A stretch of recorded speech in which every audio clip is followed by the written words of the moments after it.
Depuis la nuit des temps, l'homme a toujours tenté de découvrir un ailleurs. Ce voyage est quelquefois plus inattendu que nous l'aurions pensé. Et si l'histoire de nos civilisations devenait notre prochaine destination? Quand on se laisse guider par l'émotion des découvertes qui s'offrent à nos yeux dans les musées, nous voici en train de chevaucher à travers des siècles d'humanité. Les siècles défilent et autant de peuples, de coutumes et d'art de vivre. Nous entrons dans le tourbillon des temps passés.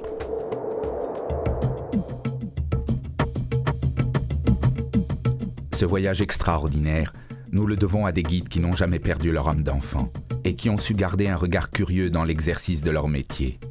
Ces scientifiques qui, à l'instar des Indiana Jones qui ont stimulé nos esprits quand nous étions jeunes, ont quelquefois dû patienter des années de recherche dans les musées et les archives, lire des centaines de publications de leurs confrères avant de mettre au jour leurs découvertes, au cours de missions quelquefois rocambolesques. Ce documentaire tente de leur rendre humblement hommage et vous emmène dans des voyages insoupçonnés, au cœur d'une partie de l'histoire de la Guyane. Bienvenue dans le monde de Kaina.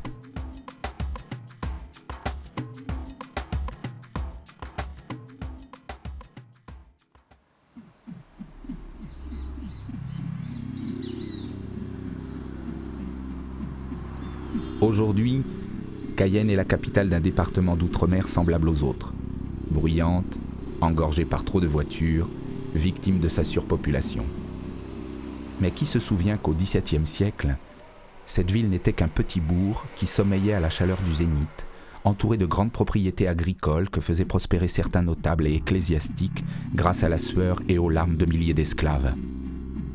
Qui se souvient de ces habitations prospères bâties par les hommes, il y a à peine 300 ans, et que la forêt tropicale a enseveli en repoussant comme au premier jour, comme pour nous rappeler que nous sommes mortels et de passage.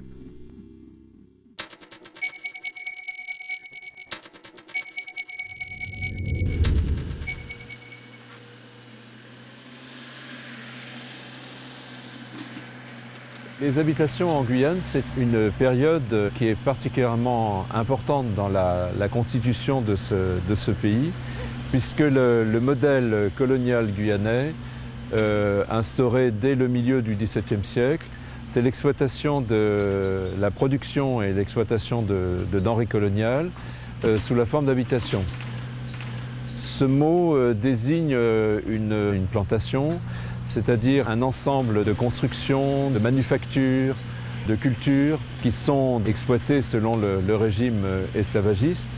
Le sucre étant bien sûr la première denrée coloniale et celle qui d'ailleurs est responsable de l'importation en Amérique du système esclavagiste. Et en Guyane, cette période est illustrée par différents sites qui ont été retrouvés, je pense à l'habitation Macaille, l'habitation Poulain, et bien sûr, depuis une dizaine d'années, l'habitation Loyola. Et l'habitation Loyola est intéressante parce qu'on y a fait à la fois du sucre, du café, du cacao, de l'indigo, du coton, des vivres, enfin toutes les denrées coloniales que la colonie de Guyane a produit à cette époque-là. Et aussi parce que l'on a l'établissement de très loin le plus important de toute l'histoire coloniale, puisque à la fin de cette habitation, il y avait près d'1 millier d'esclaves qui travaillaient sous la direction des jésuites. Autre intérêt, bien sûr, c'est qu'on a là un exemple qui n'est pas très fréquent d'une habitation dirigée par des religieux. Donc on a cette espèce de mélange des genres entre la religion, l'économie, l'esclavagisme. Et donc c'est une histoire très à la fois paradoxale et passionnante et essentielle dans la constitution de l'histoire de la Guyane, qui est illustrée à travers tout ce qu'on peut trouver sur ce site. Jusqu'à présent, on avait travaillé surtout sur le secteur résidentiel de l'habitation, la maison de maître, la cuisine, l'hôpital, le cimetière, et on n'avait pas encore trouvé la sucrerie. Pourtant, à partir de 1668, l'habitation Loyola a été fondée sur cette industrie sucrière qui a justifié son développement, son histoire.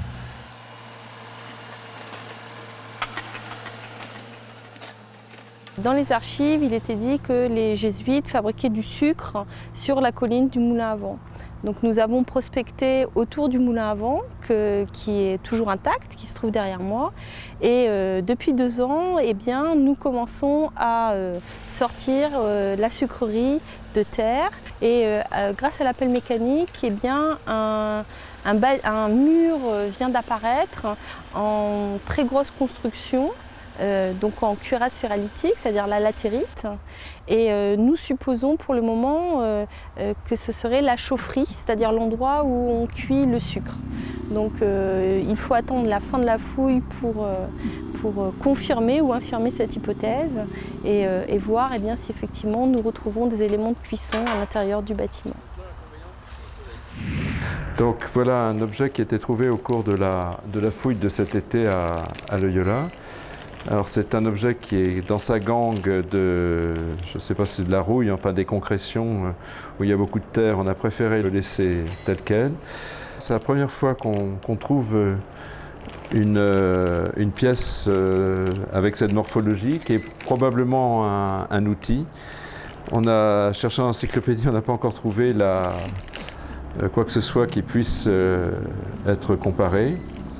Et je pense que grâce à la prochaine restauration, on en saura beaucoup plus sur son identité et surtout sa fonction. En tout cas, c'est un des rares objets qui a été trouvé in situ au cours de la fouille de la sucrerie du moulin à vent de Loyola cette année.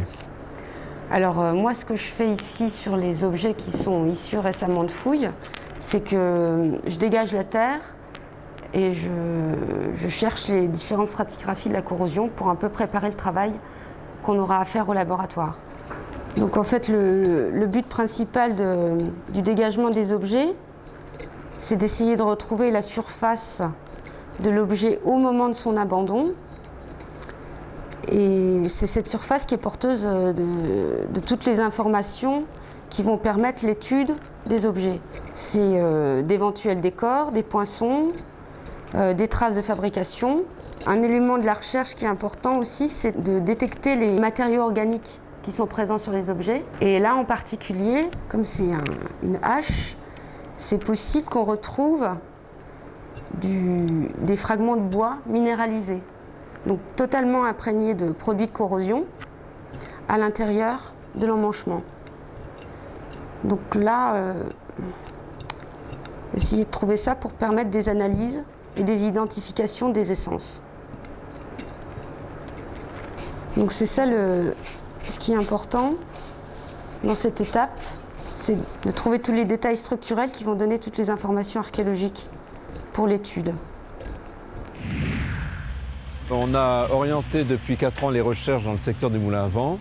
Ce moulin à vent, à notre surprise, puisqu'il est en très bon état, qui nous paraissait être un moulin à vent assez récent, se révèle finalement une construction qui remonte à l'habitation des Jésuites, probablement aux alentours de 1730.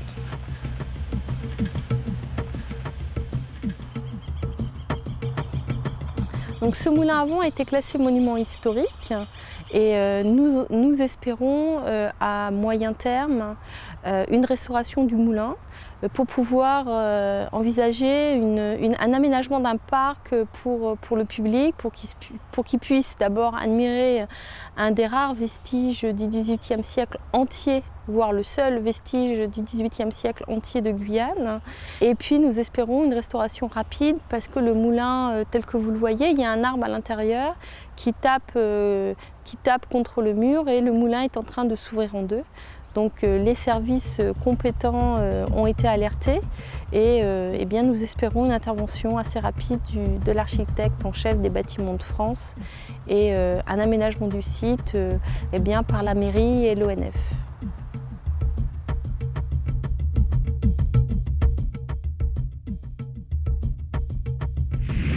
Donc voilà un autre type d'objet qui a été recueilli sur Loyola. Est un collier d'esclaves. Alors c'est un objet qui a déjà été consolidé dans le laboratoire de l'université de Laval à Québec, mais qui depuis 1997 a quand même subi des altérations, c'est ça? Et qu'il va falloir reprendre en consolidation-restauration. Donc en fait, il faut savoir qu'on ne peut pas restaurer tout le matériel qui est recueilli en fouille. Ça serait beaucoup trop de temps passé, beaucoup trop d'argent pour les services de l'archéologie et pour les responsables de fouilles. Donc un choix est fait et certains objets sont envoyés dans les laboratoires pour consolidation, études. Et puis le but ultime quand même pour les archéologues et les services d'archéologie, c'est d'arriver à présenter ces objets au public. Donc l'intérêt de cet objet, par exemple, est indéniable pour la Guyane. C'est un des rares colliers d'esclaves du XVIIIe siècle qui a été retrouvé. Donc c'est un objet qui doit terminer dans un musée, qui doit être présenté au public et qui donc pour cela doit être en bon état de conservation.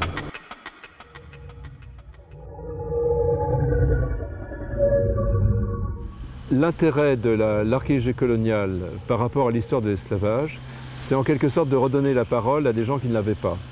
À chaque fois qu'on travaille sur la question de l'esclavage, c'est toujours la parole du maître qui prévaut. Tous les documents qui nous sont écrits, qui nous sont parvenus, sont à chaque fois des documents rédigés par les colonisateurs, par les maîtres, et jamais par les esclaves, qui représentaient pourtant 90% de la population coloniale.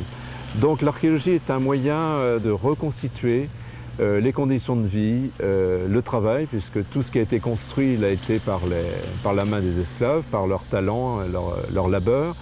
Et on a, grâce à cette discipline archéologique, la possibilité de retrouver d'une façon concrète ce qu'étaient les conditions de vie, les réalisations des esclaves en Guyane.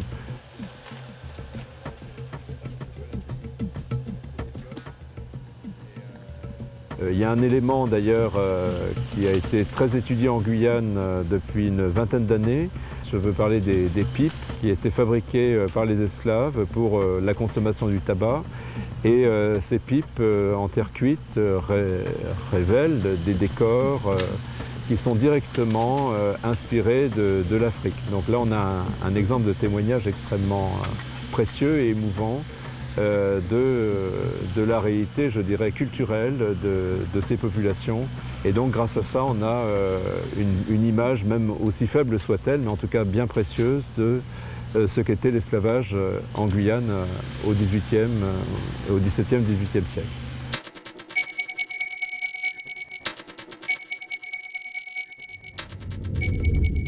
À 120 km de là, sur le site d'une construction d'usine, un archéologue du service régional de l'archéologie fait ses premières constatations. On se trouve sur la Nationale 1, sur la commune d'Irakubo, des travaux récents de rectification du tracé de la route ont en fait recouvert des zones d'épandage de tessons amérindiens qu'on connaissait depuis les années 90.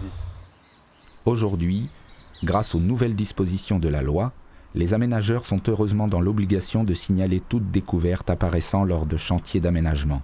Cela permet aux archéologues du SRA d'intervenir suffisamment tôt pour prendre les dispositions nécessaires à la conservation du site.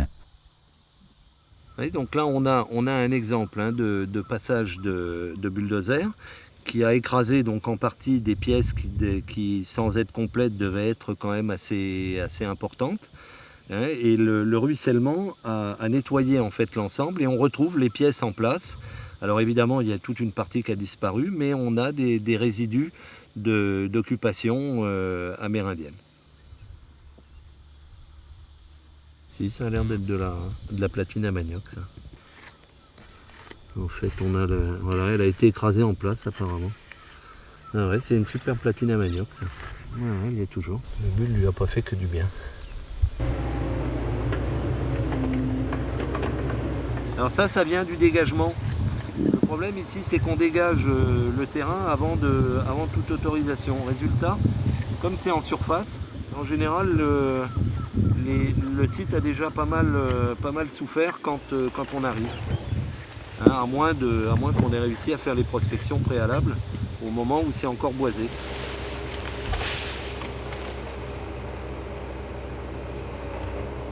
C'est un site qui a été repéré très récemment par Georges. Moi j'étais passé, j'avais vu un défrichement et comme je savais qu'en bord de roue de la RN1 là-bas on avait un site archéologique, Je pensais que c'était le même site qui continuait. Bon, en réalité, on ne sait toujours pas actuellement, à l'heure actuelle, si c'est le même site qui continue. Nous, on en a fait un site différent. Donc c'est un site où l'on a des urnes funéraires que l'on a retrouvées dans la tranchée. Georges les a repérées il y a à peu près 15 jours. Et maintenant, ce qu'on essaye de cerner un tout petit peu, c'est l'extension de ce champ d'urnes. Là, elle sort, ouais, ça y est, c'était ce que tu m'avais montré l'autre jour. Oui, oui. Oh, elles sont en ras du sol. Alors, il faut qu'on arrive à estimer la surface de l'ensemble d'urnes.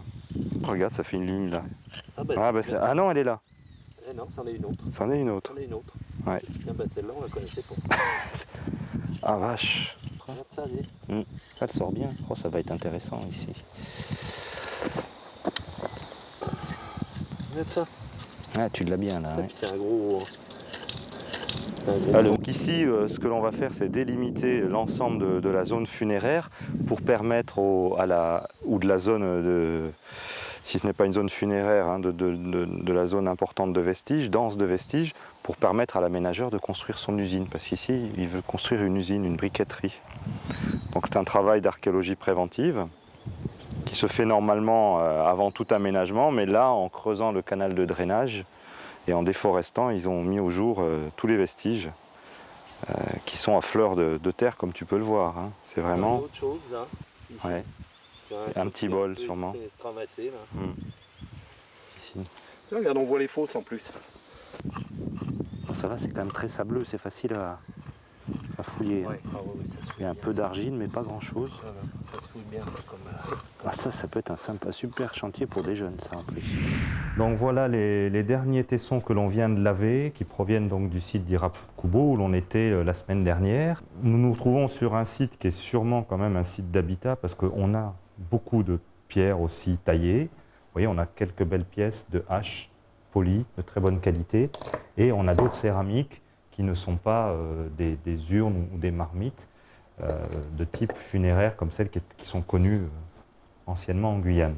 On a aussi un petit objet allongé en pierre qui devrait être un petit lissoir à céramique, hein, qui servait donc à lisser, à polir les céramiques pour qu'elles brillent. Donc les céramiques rouges par exemple, hein, comme celle que je vous ai montrée, ou d'autres céramiques ont été lissées. Donc voilà, la prochaine étape va être de remonter, de recoller ces urnes. Vous voyez par exemple ici, on en a une qui recolle, donc on la remontera. On fera analyser ces tessons par le labo pour avoir une datation. Donc dans une autre phase, il faudra ensuite que l'on détermine la surface complète de cet ensemble, de ce site, et qu'ensuite on fasse des fouilles beaucoup plus approfondies pendant peut-être 1 mois ou 2 mois. Lorsqu'une phase de diagnostic révèle le fort potentiel archéologique d'un site, la phase de fouille peut être déclenchée, comme ici, sur un chantier du CNES. Alors qu'en Guyane, les regards sont souvent dirigés vers le ciel, la terre reste gardienne de la mémoire des hommes et beaucoup de secrets sont enfouis sous nos pieds. Pour l'INRAP, c'est une nouvelle enquête qui commence avec son lot d'indices et d'énigmes que les scientifiques vont tenter de résoudre. Donc, dans le cadre d'une fouille très particulière, celle d'EVA 2 sur la commune de Sinamaru, dans le cadre d'un aménagement industriel fait par le CNES, on se trouve donc en milieu côtier, sur ce qu'on appelle un cordon pré-littoral, un ancien rivage marin. On se retrouve là dans un contexte totalement sableux et pour lesquels, en surface, après une prospection pédestre, donc après cette promenée sur le site, on ne trouve rien en surface. Et il faut absolument des engins mécaniques pour identifier les vestiges qui restent, eux, sous-jacents à la couche supérieure.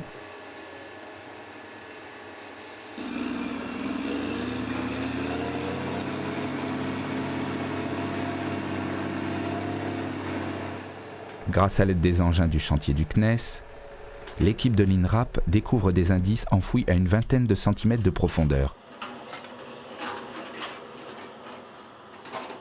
À partir de maintenant, le pinceau et la truelle remplacent la pelle mécanique.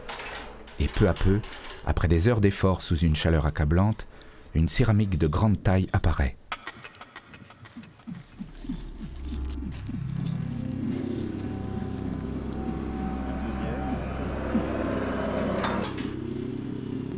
Donc Donc là, on est en train de fouiller une urne probablement funéraire qui est effondrée sous le poids du sable. Donc là, on est en train de démonter couche par couche en fait, les couches de tessons qui sont tombées à l'intérieur. Ils sont prélevés en sac pour pouvoir pour le remontage plus facilement. Et ce qui sera fait à Cayenne, sûrement à la base de l'INRAP. Et on attend impatiemment d'avoir le fond pour avoir la surprise de la découverte. Déjà, ce type de sépulture est connu en Guyane. Et là, dans le premier décapage, on avait beaucoup de perles. Et les perles sont souvent associées aux sépultures. On va faire une photo. Ah, okay. On fait une photo de des couches qu'on enlève, quoi. Après, pour le remontage, c'est plus facile. Et puis, Ah, vous allez le récupérer, ça? oui, on démonte tout, là. Donc là, dans le premier temps, on va enlever tout ce qui est autour, le grès, la hache. Et après, on va enlever toutes les pièces qui sont à l'intérieur, petit à petit, couche par couche. Et on met dans des sacs à part, c'est tout numéroté pour après que quelqu'un s'amuse à reconstituer l'urne. T'as vu, je te les mets entiers. Hein, alors, ouais, mais moi je les casse après. Ouais. Donc là, on va prélever ces 5 gros tessons ensemble dans le même sac, puisque apparemment ils sont en connexion, donc ils vont coller ensemble. Et le sac va être numéroté à part avec le numéro de la structure et lacet de la panse, donc ça sera marqué panse, fragment de panse. Cette sépulture est probablement récente, puisque avec la grosse céramique qui est en place, qui est elle amérindienne, on a des éléments dits coloniaux, donc du grès, des poteries en grès qui viennent d'Europe. On a un objet en métal pour l'instant indéterminé puisqu'il n'est pas dégagé, et les perles de verre notamment qui elles viennent d'Europe. C'est la verroterie qu'on troquait aux Indiens, qui est probablement une tombe de chef, puisqu'il y a du métal, il y a des perles, il y a beaucoup de choses avec. Déjà, celle-là, elle est dans une céramique, c'est déjà une tombe importante, puisqu'on a sacrifié, on peut dire, une céramique. Il y a pas mal d'objets de la céramique coloniale, d'exportation, outils en fer, donc, une hache, une grosse hache. Donc là, il va falloir lui donner un numéro 40 quelque chose. Voilà. Puis au moins elle est intacte, ça. Il aurait affûté. Donc on va. C'est pas de l'os, ça? Ça, c'est de l'os. C'est de l'os aussi, c'est un ouais, os, ouais. Donc voilà, une partie du chef qui apparaît.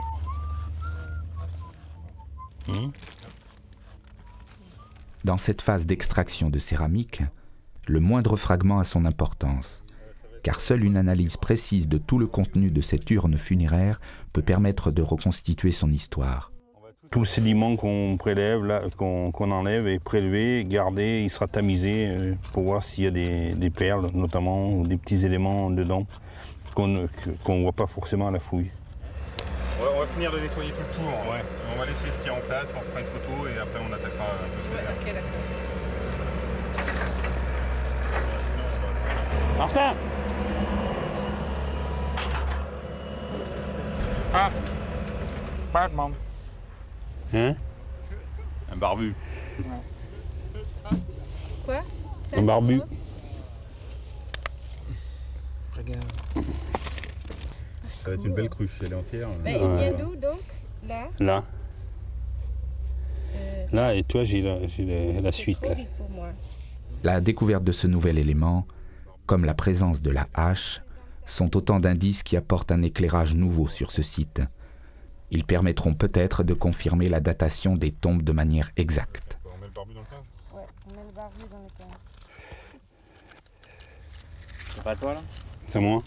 Si, c'est moi. Wow. Mais c'est ça. La barbe, oui. Ça qui représente la barbe et puis là. Oui, mais c'est ça, c'est un barbu. C'est une tête de barbu. Oui, oui. Ils font ça à la France, non? Hein? On met du rein, ça.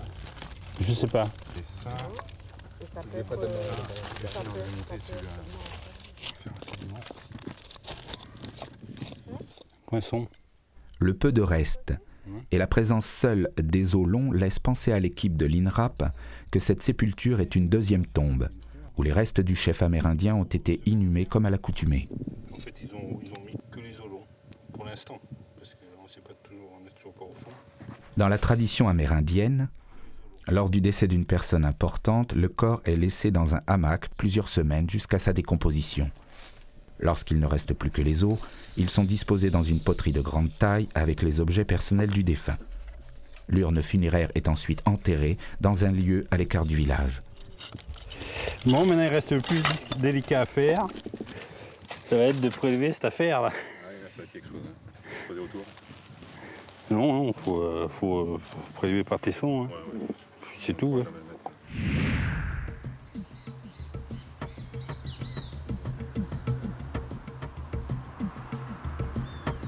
Donc ici, un fragment d'un Bartmann. On sait qu'il a été fabriqué au milieu du XVIIe siècle.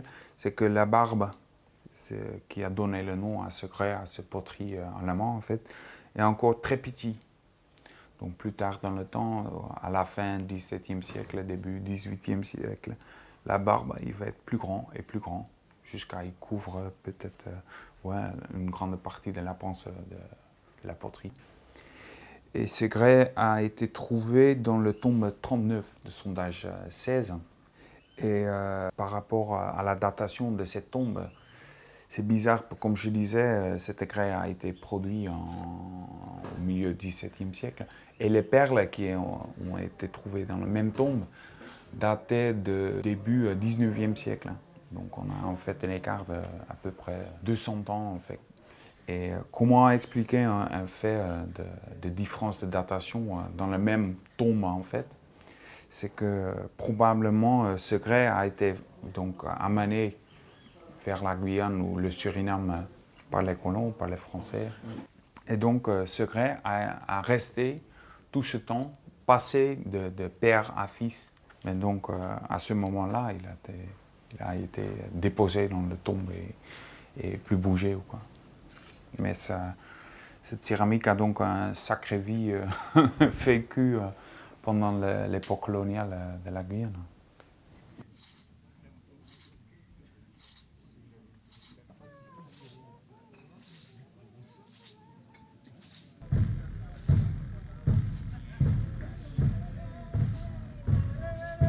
Quelque part à cette époque, il y a eu donc un enterrement.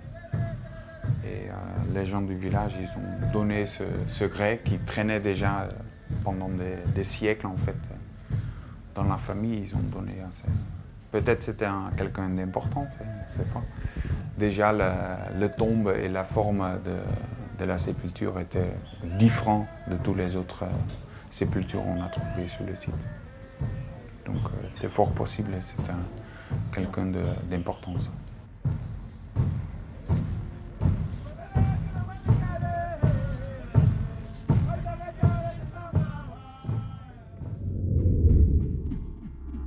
Ici, on se trouve chez une sépulture.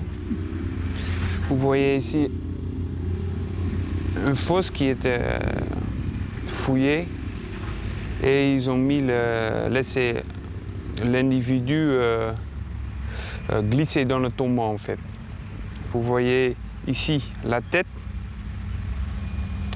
voilà un bras, un autre bras qui est là. On pense qu'ils sont pliés en fait comme ça. Ici, il y a un bout de côte. Ici, le dos, le bassin, la jambe gauche avec un pied et la jambe droite se trouve en bas de la jambe gauche avec un pied là-bas. Et encore quelques bouts de poterie on a trouvé. Maintenant, je vais enlever la tête et je vais chercher pour les dents, s'il reste encore des dents. En fait, ce que vous voyez ici, c'est la coloration du corps. En fait, c'est la chair, le jus, la décomposition du corps qui a coloré le sable en fait. Donc je commence à gratter. Et tout le sable, je mets dans un sachet. Et comme ça, je vais enlever tout le corps pour savoir s'il reste encore des bouts d'ossement. Voilà, c'est tendon. Donc il reste encore. L'avancée des technologies d'analyse permet de retrouver les composants chimiques et organiques dans des parties infimes de matériaux, comme des fragments d'os ou de bois. La précision est telle que quelquefois nous arrivons à connaître les causes du décès du défunt, son sexe et son âge approximatif. Ici, c'est fini.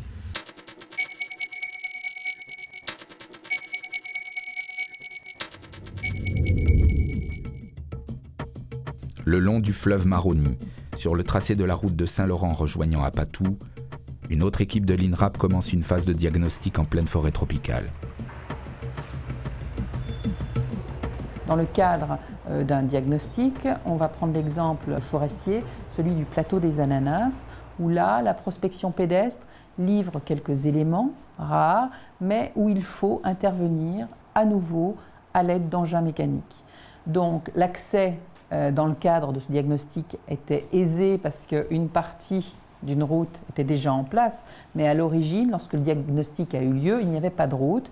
Il fallait donc faire intervenir un engin, traverser la forêt, donc prévoir qu'il allait falloir faire passer un engin type une pelle 32 tonnes, c'est-à-dire pas rien, hein, c'est quelque chose d'important, abattre des arbres sur le futur tracé. On travaille toujours dans les emprises, on ne fait pas d'atteinte au sol qui ne sont pas atteints par un aménagement, et rejoindre le site qui avait été identifié à partir de quelques fragments en surface du sol.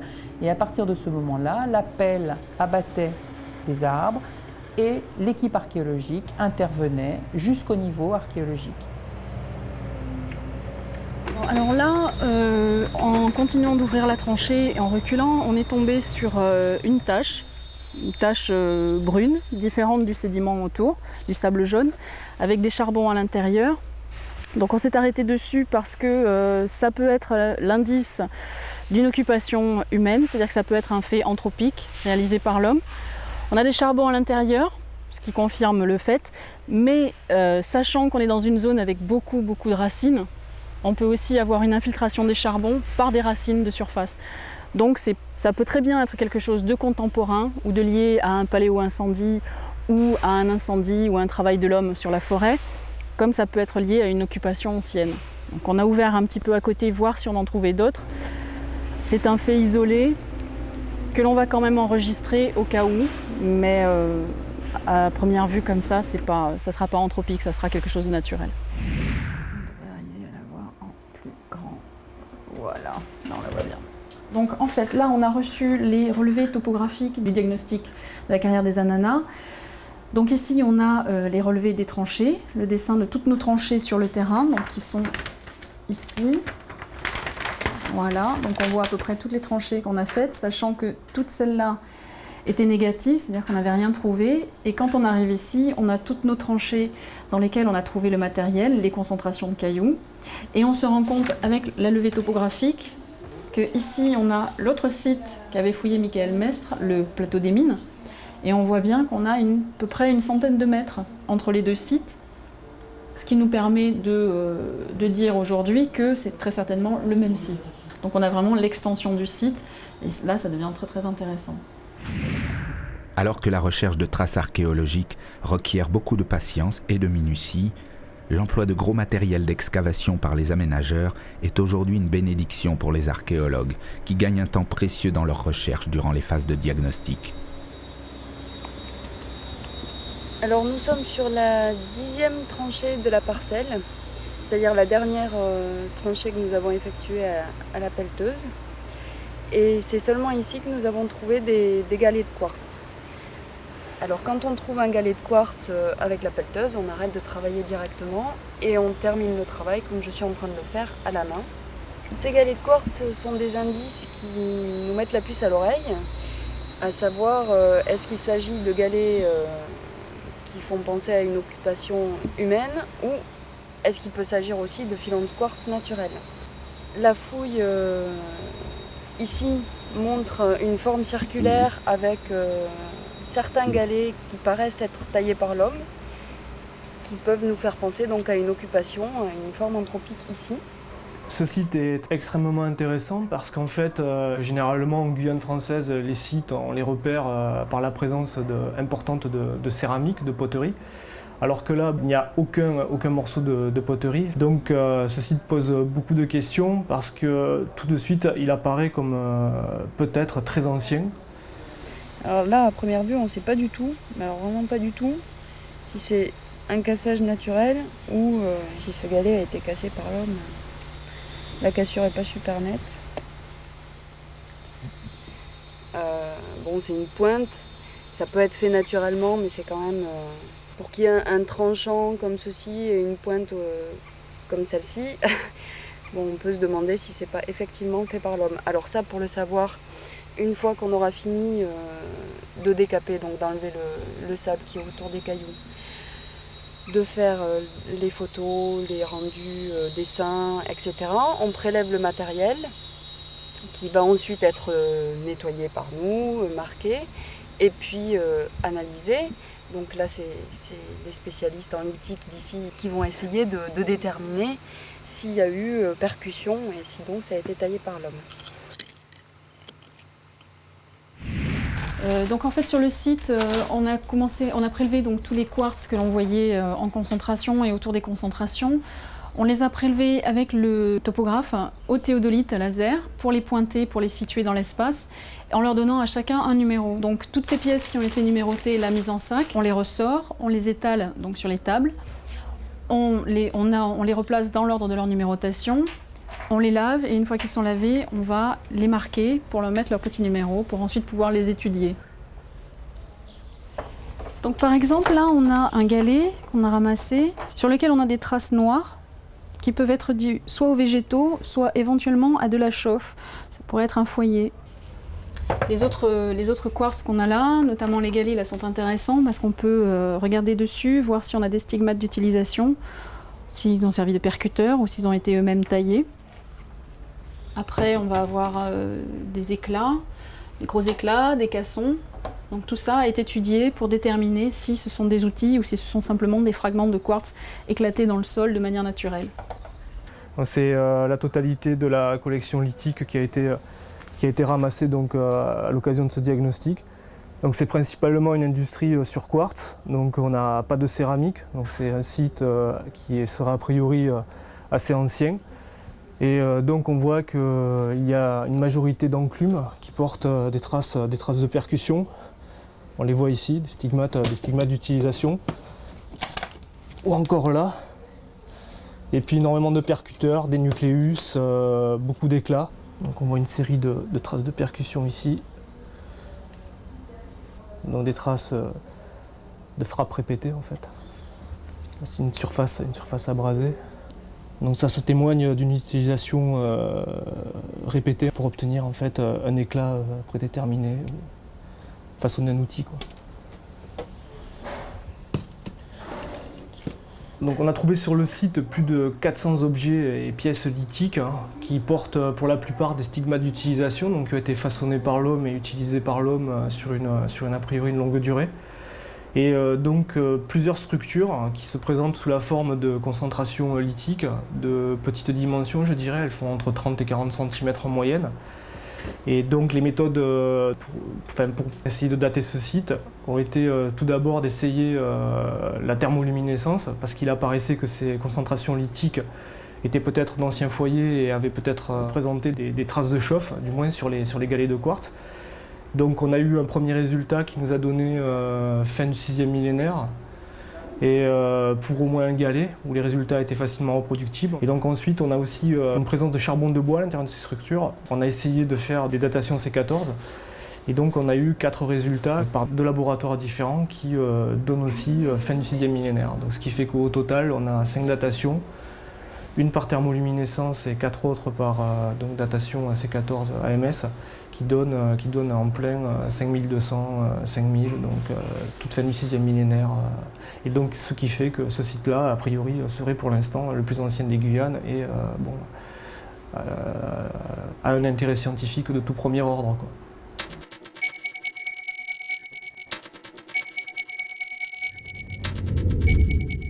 Il y a plus de 20 ans, dans la ville de Kourou, près de la zone industrielle, d'étranges gravures rupestres furent découvertes par un archéologue amateur sur des roches affleurantes.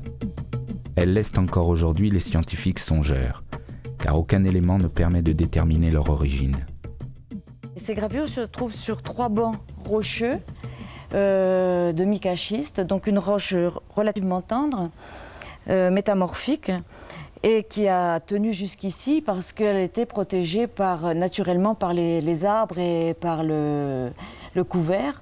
Alors l'ensemble du site est recouvert sur la partie sommitale de cupules, comme ici, là vous en avez là, 4, mais il y en a un peu partout. Et donc ces cupules, pour l'instant on n'en connaît pas l'usage à l'époque. C'est pareil, on ne sait pas quelle est l'ethnie amérindienne qui a fabriqué ces gravures, on ne sait pas non plus dater le site. Donc avec ces petits outils qui ont été trouvés autour du site, on est arrivé à savoir plus ou moins que les personnages avaient été réalisés de cette manière, c'est-à-dire selon un axe. Et à partir de cet axe, ils ont monté les membres de manière symétrique, ainsi que la coiffe et les yeux. Donc là, ici, nous avons un personnage filiforme fortement incisé, qui est assez de grande taille, qui semblerait représenter un accouchement. Donc ici, on a un personnage à coiffe avec un petit entre les jambes. Donc, si on se réfère aux Amérindiens actuels, le personnage à coiffe est un personnage masculin. Donc, une des explications possibles serait que soit raconté ici le phénomène de la couvade. C'est un phénomène qui est répandu parmi les Amérindiennes, dans les tribus amérindiennes. C'est-à-dire que la mère va accoucher seule, en général, dans les champs, et elle revient, et elle apporte le bébé au père. Le père prend l'enfant dans ses bras, va se coucher dans un hamac et raconte ensuite son accouchement. Et l'ensemble de la tribu vient les féliciter pour leur courage et le beau bébé qu'ils ont mis au monde. Là, on peut remarquer un personnage atypique. C'est un personnage qui porte apparemment 2 visages dans ses bras et qui a un autre visage ici au pied, avec 2 yeux. Alors, une théorie possible, enfin une histoire possible pour ce personnage, ce serait qu'il représenterait un guerrier avec tenant 2 têtes humaines à bout de bras et posant son pied sur une autre tête humaine. Ce sont des représentations qu'on a vues ailleurs en Amérique du Sud et en Amérique du Nord également.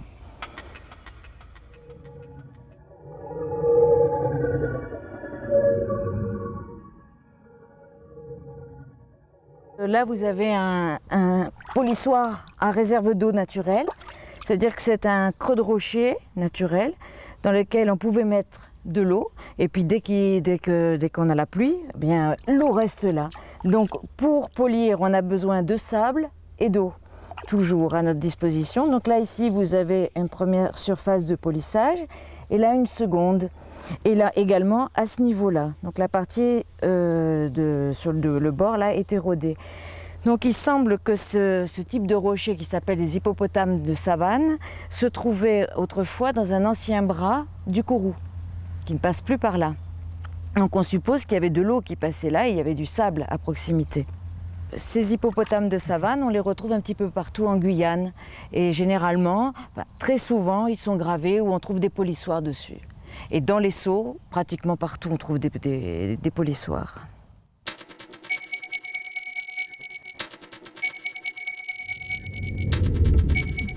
De nombreuses énigmes restent encore sans réponse. Mais allons au musée des cultures guyanaises de Cayenne, à la découverte de ces pièces archéologiques, et continuons ce voyage dans le temps oublié de la mémoire des hommes. Donc nous avons passé une convention avec l'État, avec la DRAC Guyane, et le service régional d'archéologie, de façon à ce qu'il y ait une dévolution systématique des pièces qui sont retrouvées sur les fouilles archéologiques et des pièces qui sont remontées. Forcément, tout n'est pas présentable, tout ne mérite pas, à la limite, et ne nécessite pas un dépôt dans un musée. Mais, par exemple, il y a quelques années de cela, il y a des pièces, des urnes funéraires qui ont été retrouvées dans la région de Wanari, une dévolution des pièces vraiment exceptionnelle, Cette dévolution a été faite à la fois donc, au musée de la culture guyanaise, mais aussi au musée Alexandre Franconnier, de façon à ce que ces pièces soient présentées au public, qu'elles soient étudiées et qu'elles soient en fin de compte découvertes par le plus grand nombre. Alors ici dans cette pièce en fait nous avons présenté les outils en pierre. Alors deux types d'outils, tout d'abord les outils, les lames de hache déjà, et on aura donc une typologie en fait des différentes lames de hache que l'on retrouve donc dans les fouilles archéologiques.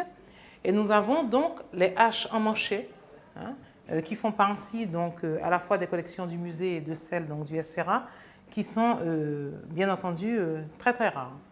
Alors généralement ce sont des pièces qui ont été retrouvées sous l'eau, donc dans les fleuves et dans les seaux.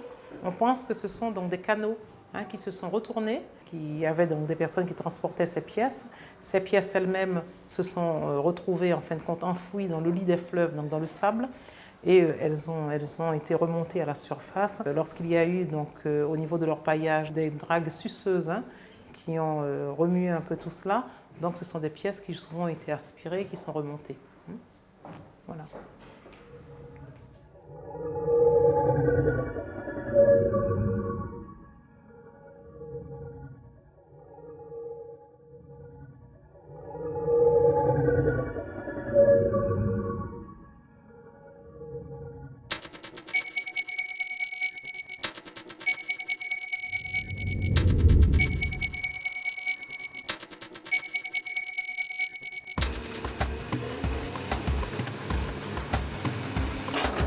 Sur le site d'Eva 2, à Sinnamary, les découvertes se succèdent.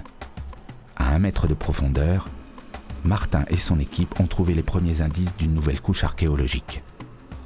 Cette colline qui verra prochainement décoller des fusées aurait-elle connu plusieurs occupations successives ?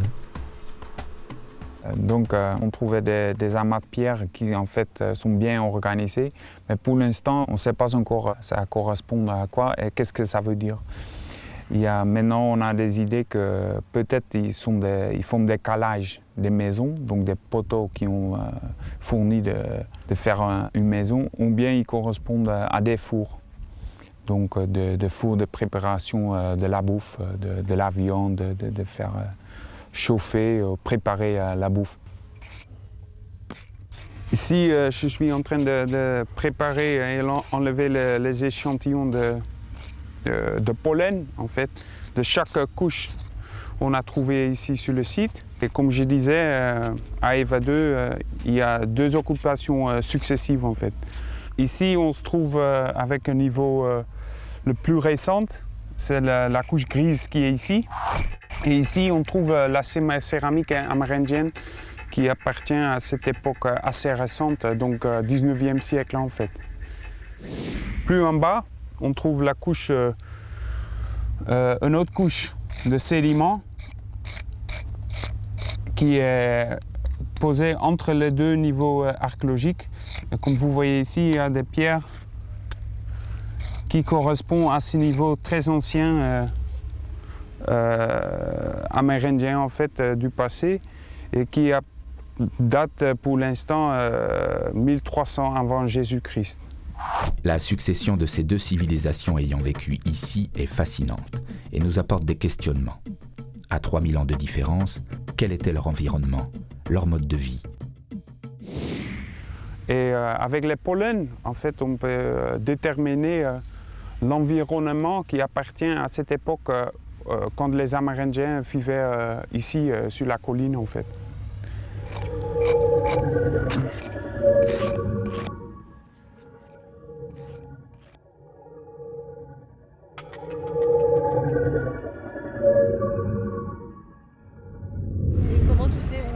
S'arrêter en fait? Quand mardi, quand on s'en va, donc on s'arrête. Ah d'accord, donc tout ça en fait... Normalement on devait fouiller tout le plateau là, jusqu'à la GECO. Ça me donnerait envie de continuer des trucs comme ça. Oui, mais nous on n'a plus de temps quoi. Plus de budget. Voilà, c'est ça, il y a un budget qui est alloué et puis... Moi je trouve que c'est parce qu'ils ont bien dû prendre tout le plateau là, c'est quand même sympa comme endroit. Avec le temps et l'argent donné, on fait les meilleurs, on fait le maximum en fait de récupérer toutes les données qui se trouvent ici sur cette colline. Mais il y avait tellement de boulot et tellement de données que dans ce temps-là qui était déterminé en fait, on ne pourrait pas fouiller toutes ces collines en fait parce qu'il reste encore vraiment beaucoup, mais quand même dans ce temps, on a sauvé quelques belles pièces pour l'archéologie de la Guyane. Comme dans beaucoup de disciplines scientifiques, les budgets accordés aux recherches archéologiques ne suffisent pas à recenser et fouiller correctement tous les sites potentiels. Si les décideurs n'en prennent pas conscience suffisamment tôt, c'est une grande partie des connaissances archéologiques qui restera perdue à tout jamais pour les générations suivantes.